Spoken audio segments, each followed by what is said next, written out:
A declaration is only words on paper. Making those words real took 8 years of war against the most powerful military on earth. This chapter is about what the promise of 1776 cost the men who won it, and what it would later cost the nation to make it true.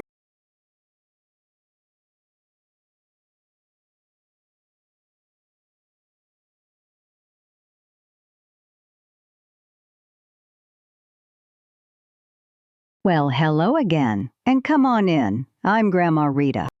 And I'm Papa. We're glad you're back at the table with us.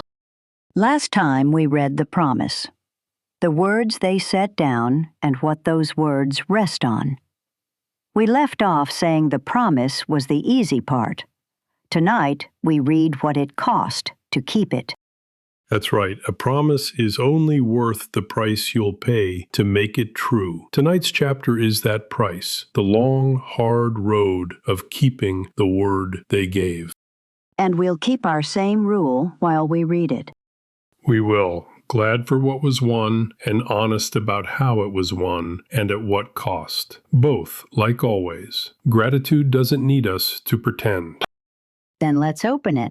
When the war began, almost nothing favored the Americans. George Washington took command of an army that was outmatched at every turn, underfed, poorly clothed, short of powder, and forever on the edge of dissolving as men's enlistments ran out. The early years brought mostly defeat. Washington lost New York and was driven across New Jersey, his army shrinking and the cause near collapse by the end of 1776. It was at that lowest point on a freezing Christmas night that he recrossed the Delaware River and struck the enemy garrison at Trenton, a small victory that did little to the map, but everything to the spirit of a beaten army. Washington's real genius in those years was not in winning battles, but in keeping an army in the field at all. For as long as the army survived, the Revolution lived.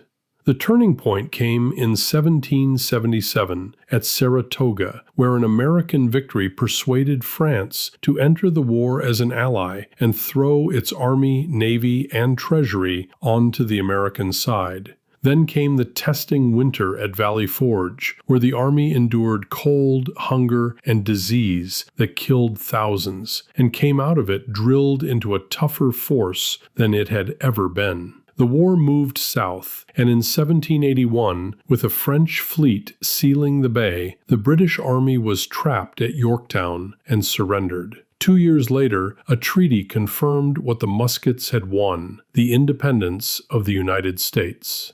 Behind the famous battles lay an ordinary suffering the dates do not show. Men stood watch in the snow without shoes, leaving blood on the frozen ground. They were often unpaid or paid in money that bought nothing, and they watched friends desert and walk home while they stayed. That such men held together through such winters on nothing firmer than conviction and the stubborn example of their commander is itself part of the wonder of the outcome. And it was not only a war between America and Britain. Among the colonists themselves, it was nearly a civil war, for many thousands remained loyal to the king, and the Revolution asked ordinary farmers and tradesmen to risk their lives and their property on a cause no one could promise would win.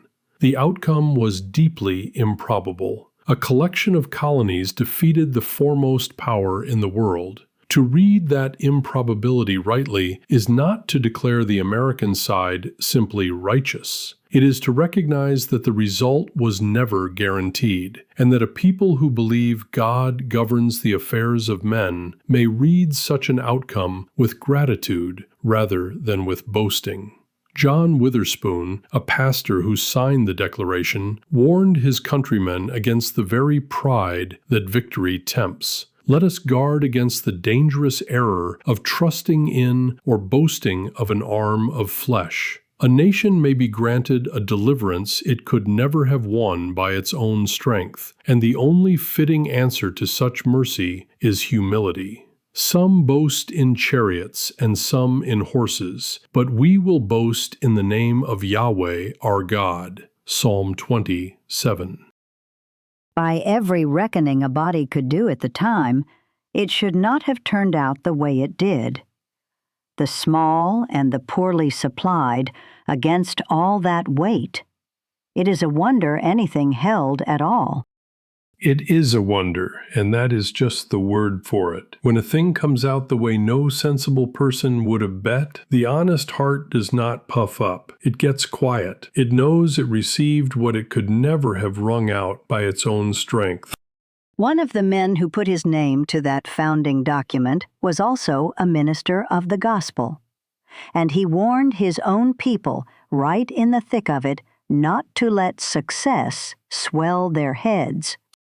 A good warning, and an old one. The strong have always been tempted to credit their own arm for what they were only given. The psalmist had already settled the matter long before. Some boast in chariots and some in horses, but we will boast in the name of Yahweh our God. The revolution won a nation, but did not finish it. The deepest debt of the founding was left to a later generation, and the bill came due at last in the bloodiest war the nation has ever fought. The Civil War cost more American lives than any war before or since, and the man who led the Union through it did something at its end that almost no victorious leader in history has done. In his second inaugural address, with victory in sight, Abraham Lincoln refused to read the war as simply, "Our side was righteous." He read it instead as God's judgment on the whole nation, North and South alike, for the long offense of slavery. He observed that both sides read the same Bible and prayed to the same God, and that the Almighty had his own purposes that flattered neither. And he reached for words that land with special weight 250 years after the founding.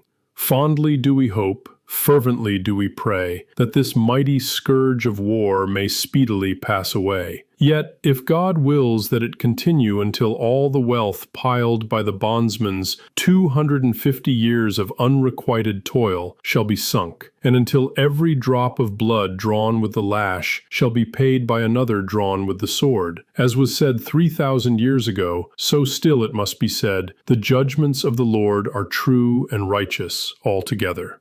Then, with the power to be merciless, he turned to mercy. With malice toward none, with charity for all, with firmness in the right as God gives us to see the right, let us strive on to finish the work we are in, to bind up the nation's wounds. That a man could hold the justice of God and the mercy of God together in the same breath, at the very hour he had the power to crush his enemies, is among the high points of American speech. Lincoln himself was no marble saint, any more than the founders before him. He stretched the Constitution he had sworn to uphold, and his own views on race fell well short of the Declaration's full promise. The truth his words carry does not depend on the man having been better than he was, and it is the words, holding a whole nation under the justice of God, that have outlived him.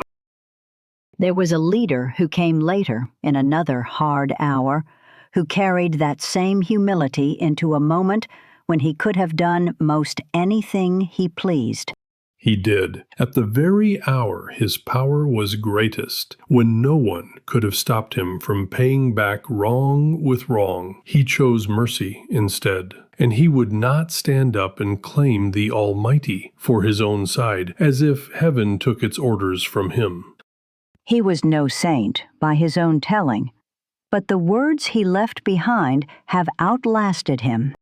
They have, and that is the thread running through this whole series.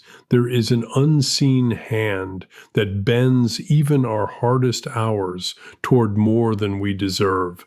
So when we mark all of this, we are not standing up to praise our own goodness. We never had that to brag on. We are giving thanks for His faithfulness. That is the only honest song to sing over a mercy you did not earn. He knows, for instance, that God sits in the stern sheets of the vessel when it rocks most. He believes that an invisible hand is always on the world's tiller, and that wherever providence may drift, Jehovah steers it. That reassuring knowledge prepares him for everything. He looks over the raging waters and sees the Spirit of Jesus treading the billows, and he hears a voice saying, "It is I, be not afraid. He knows too that God is always wise, and knowing this, he is confident that there can be no accidents, no mistakes, that nothing can occur which ought not to arise. Charles Haddon Spurgeon, Morning and Evening. All of that weight, the war and the wound, and the long bill paid in blood, rests on the kind of confidence Spurgeon describes.